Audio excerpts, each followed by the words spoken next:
Hello everyone, welcome to our next video. This video is actually going to talk about how and when to use the other services receipt. Okay, so I am actually going to start out by going to our client. Once again, I'm logged in as Jessica Jones, and we're going to actually use the client Marge Simpson once again to demonstrate how to use the other receipt. So to get to Marge Simpson, I'm going to go to my client drop down list, go to client list, and this time I'm going to use the dog search. And I'm going to search by her dog Bobo. I'm going to press search. Oh, we have a lot of Bobos in the system. But there's Marge Simpson with Bobo, okay? Just wanted to show you guys how we can also use the dog search field if need be. If you can only remember the dog's name, because we love the dog, so sometimes we remember their name before the clients, okay? So that's another field to use. And I'm going to go to view so I can get to Marge Simpson's profile here.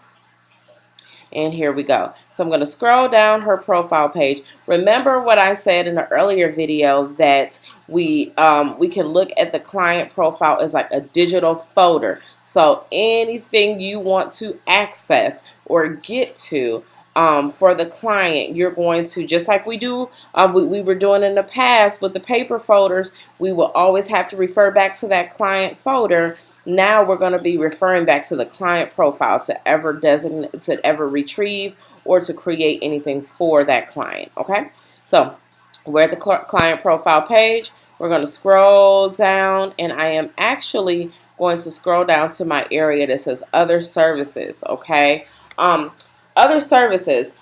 We wanted to add this section for you guys because anything that you need to charge for that is outside of boarding or training, you would use other services for. So that could be anything. I mean, if you, if you gave a bath outside of just boarding the dog and wanted to charge for that, you would use other services.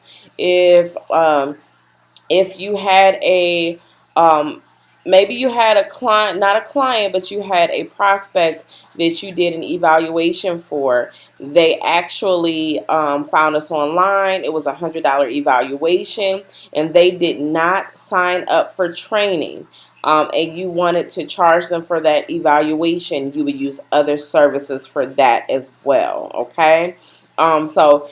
And then anything else, anything outside of training or boarding, you bought a bag of dog food for the client and you needed to charge them for that. You can use the other services receipt to bill them for that if you wanted to. So something like that, okay? So, but just want to show you guys how to use that. So if that is the case, you want to go to add other service.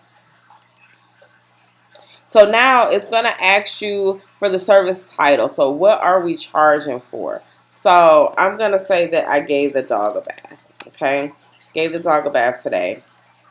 I don't have to put the time. You can if you want. It's not necessary. Okay, gave the dog a bath. Let's see. Sorry.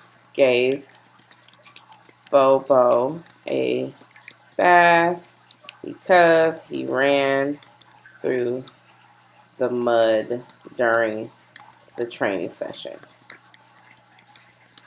All right, I'm going to just charge the client $25 for this bath. Just one. So this is the multiplier. So if it was two dogs, you could just do. So if it was like Bobo and Judy or something like that, you can do 2 as the multiplier. So you don't have to do a million separate services receipts for that.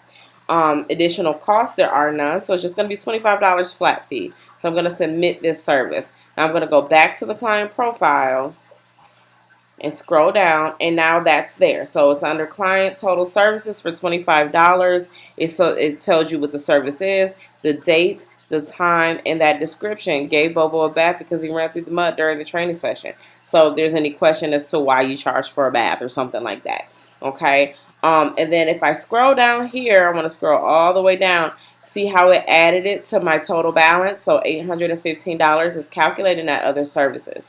But just like the boarding receipt, my other service is separate. It's separate for the reason of, hey, we need flexibility. We need to be able to charge for whatever service we need to, and we need to be able to put in the price that we select. Okay, so now in order for me to bill for this, I do have to go to create service receipt. And there we go. There's my service receipt. I can also, on any receipt that you pull up, you can always add the equipment to those receipts.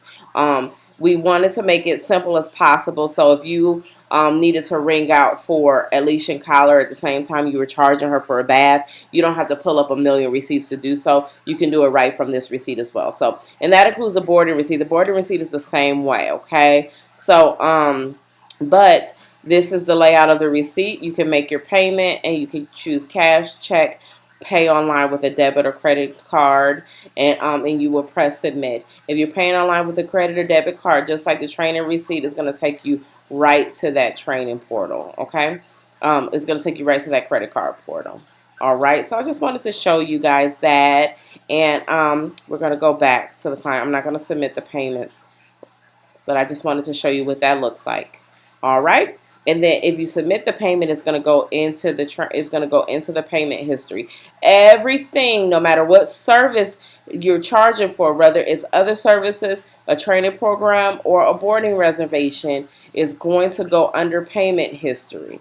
All right, and you can retrieve and view and print those receipts at any time, okay? All right, guys, so that actually concludes our video today for other services receipt. I hope you understand everything. If you don't, please feel free to contact Rachel. Thank you and have a great day.